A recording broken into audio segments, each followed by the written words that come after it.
Hi everybody, DUGROZ here with DUGROZ Reports. Welcome to another episode of Frugal Points, the series where I drive in my car and talk to you about the philosophical side of points and miles.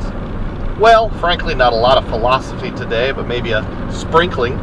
We're going to take a look at the newly announced U.S. Bank Smartly card. This is the card that promises up to asterisk 4% cash back on all purchases. If you get any value out of this type of video, please click the thumbs up button and subscribe to the channel. Let's dive in. So here's what we know so far. The proposed US Bank Smartly card has no specific launch date, but you could get put on a wait list to get first dibs at it, I guess you'd say, when it does come out. According to a release by CNBC not too long ago, it's listed as having no annual fee, but also no sign-up bonus. Now, I'll hold that pretty loosely until I see the official release from US Bank themselves. Can't say for sure. So we know this card will offer 2% cash back on everything, which is not that unique or interesting. There's lots of cards that do that. But the special part is that you get bonuses, or you get more cash back depending on the size of your relationship. Now you have to open a Smartly savings account. Going from memory, I'm in my car, I think you only have to put a minimum of $25 into that account. But then your total relationship with US Bank, which could be savings, CDs, checking account, actively managed brokerage accounts, or self-directed brokerage account like an IRA, Roth IRA, educational savings account, etc. Depending on how much that total is how much of a bump you get. So it starts, I believe, at $5,000, gets you a 0.5% bump, so it takes you from 2% cash back on everything to 2.5% cash back on everything, all the way up to a $100,000 relationship gets you the full 4% cash back on everything. Now, if you take a look carefully at the way they have their website laid out, in the box that says 2% cash back, it says earn an unlimited 2% cash back. In the box that says up to 4% cash back, it does not have the word unlimited. So what should we read into that? Does that mean that the 4% has a cap on it? Well, my brain has debated this back and forth. Point number one, I guess, or the main thing I'm thinking is there's got to be a catch, right? I mean, Bank of America gives you 2.625 if you have 100,000 or more. Jumping from that up to 4% seems like a lot. So there's part of me that's like, no way, there's got to be a catch or a cap, or they're just going to launch it for a year or two, get all this new customer acquisition, then drop it down to like 2.25 or something like that for everyone. Excuse me.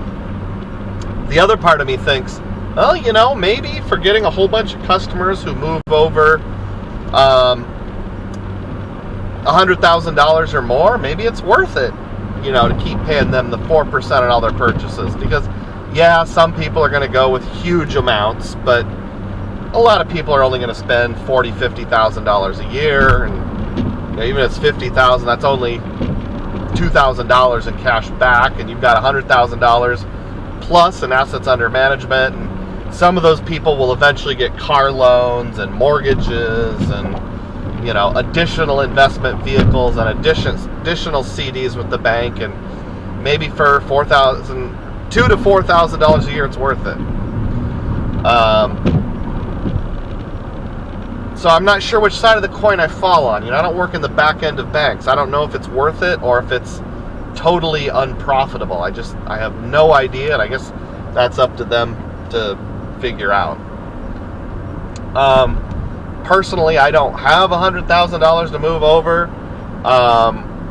The vast majority of my retirement savings are, and by vast I mean vast, like all but a few $1,000s are in my employer's 401k, and I've worked for the same employer for 15 years, and you can't roll it over until you actually stop working there. And I used to work in a 401k call center.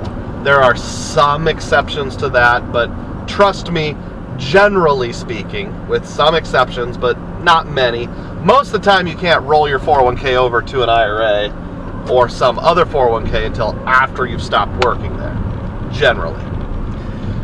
So my retirement money is all trapped proprietarily at my company's 401k, which I don't mind. They do a fine job, but it's not going to be an option for me. I don't have, $100,000 in liquid assets just laying around because of that. So, other thoughts, just general thoughts here about the Smartly card. I like where this is going, whether or not it personally benefits me. Maybe I could park $5,000 over there. I keep more than that in my Charles Schwab long-term account. I open 0% interest cards and sometimes wait paying them off on purpose to get a little bit of interest and to spread out payments. So at any given time, I probably have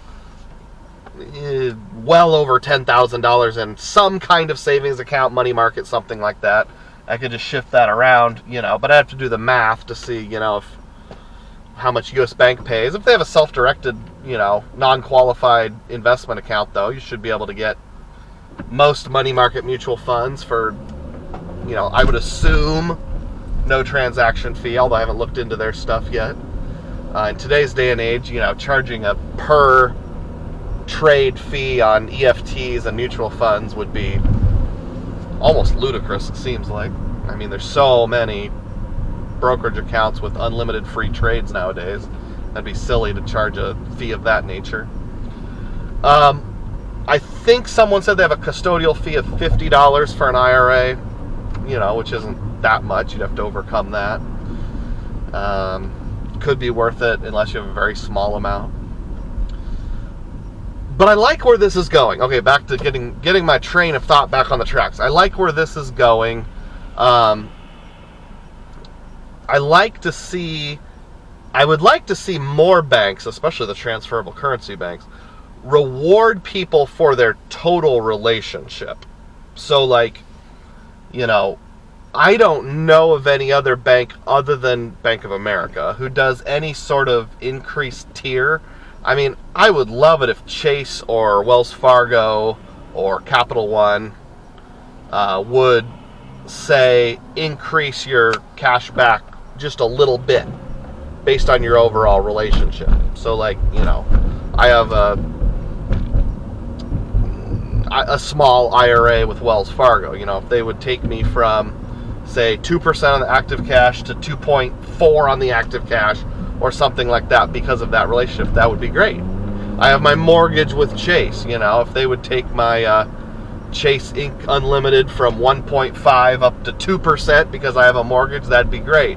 So perhaps some sort of downward or outward market pressure will force other banks to step up and to say, hey, we really do need to find a way to reward people for their whole relationship, not just the card itself. Maybe we can figure out a way to break that 2% on everything barrier that's kind of been a norm for the longest time. Whoa, for the longest time. All right, I'll stop there. So I like where it's going in that regard. Do I think it's going to be uncapped and or last? The answer is no. I think one of two things. Either there will be caps, hopefully a high cap, like, spending of $100,000 a year or $200,000 or $250,000 a year is the most you can earn the 4% on, 2% thereafter, something like that. Or it'll be unlimited, but they're going to quash it after a year or two just to get a whole bunch of new customer acquisition, or maybe a little bit of both. So yeah, I like where it's going. The devil's in the details, and frankly, we don't know the details yet. Slip the tongue there. So what do you think? Do you think that this is a good idea? Where would you like to see other banks respond in kind? I would love it if Chase would just give like a, even if it was just like mobile wallet, say Chase had a card that got you 2x on everything, and if you have, you know, I don't know, say $10,000 in a savings account, they'll jump it from 2x on everything up to 3x on mobile wallet, or something like that. That would be great. That would, you know, be a death knell for the altitude reserve, pretty much. But I digress. Let me know your thoughts, and as always, may your spending be frugal, and may your points be plenteous. Thanks for watching.